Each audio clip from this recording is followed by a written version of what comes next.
Pero, napaisip din ako, Brucey. Ikaw ba? Ano ba usually ginagawa mo kapag bored ka? Gagi, par, good thing you've asked. Like, whenever I'm bored, nagigirumduman ko way back nung nag-aadal pa ako and all, like, super hoven pa talaga ako.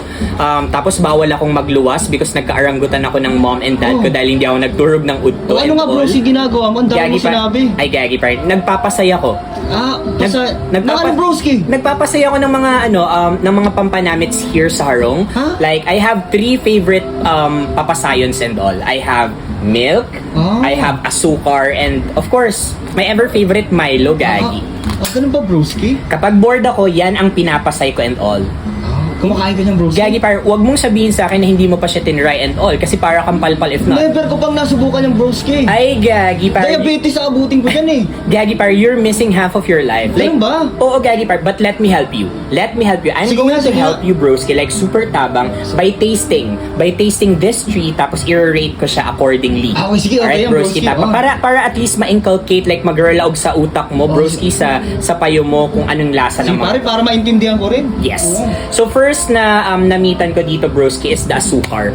This is my go-to papasayon and all because this is so basic. Tamis, broski yan. That's the reason why it's so hamis and all. And yeah. I mean that's basically the reason why I really love this one. Why this is so basic. So let me try to taste this one. Uy, parang sarap na sarap ka, broski ah.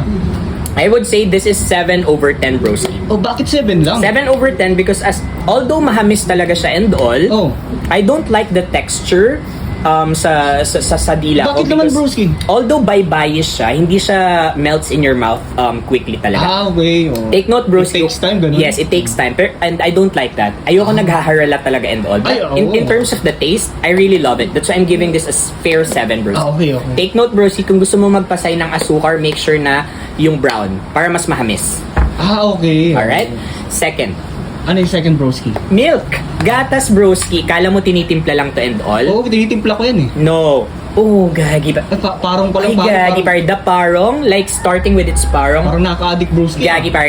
This is so siram talaga. Like, sa parong mo pa lang, sa pag-open mo ng garapon, kung saan siya nakakaag and all, gagi par. The parong will give you legit na memory of your childhood. Ganun. Gagi par. It will give you like parang magigirumduman mo yung pagiging youthful mo and all. Kasi mga bakas ng lumipas, broski. Yes, gagi pare. So, let's see, tingnan natin. Sige, broski. Namita natin siya and all.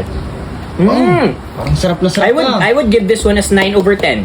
Oh, 9 over broski ah. Yes, because of the parong. I think the strength of this papasayon is the parong talaga. Which is wala yung asukar natin. Sa bagay This one melts in your mouth quickly, like super paspas talaga and all. And batik, no? there's an aftertaste. Like, aftertaste nawawala talaga yung milkish taste niya and at the same time yung baybayish taste niya into your nguso and all. Okay pala, I super love this talaga. Okay. And then, of course, my favorite broski, this one, Milo. Ayan. Sa Milo broski, what I love about this one, broski, bibigyan ko to ng 10 over 10. Kung may 20, perfect 20. broski, Kung may 100, 100. Bakit perfect? This is my, gagi pare, this bias ko to, Milo. Ganun ba? This is my ever favorite papasayon and all. So because bakit nga? of the total experience. Kasi with this two, mas masiram talaga siyang niraralaag sa baso and then from there, scoop mo siya, ihuhungit mo siya. But for the Milo, mas masiram siya na directly mo kakaraka nun sa sachet niya. Like, ang gagawin mo lang is, you open, the parong, gagi pare, 10 over 10. The parong is really chocolate-ish and all. Parang it will give you like champurrado feels and all. Grabe, no? Cacao feels and all. Wow! And then, you don't need kutsara para ihungit siya. Paano yan? Direkta na ba? Ganyan pala. Ibuburubo mo siya directly into your nguso talaga. Ang sarap yung gagi, parang naguguruhit. Like, there's a weird taste of Milo. Like, medyo mapait siya, but there's a hint of milk. And at the same time, hindi siya ganun kahamis talaga and all. Kaya pala perfect, broski.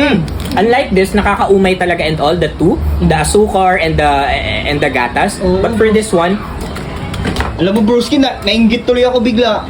Every bubo, every hungit makes you wanna hungit more. Kaya nga nakakaingit, broski. Pwede bang pahingin niyang, broski? Masubukan ko lang. Diba, Ay, broski? gagi, pare.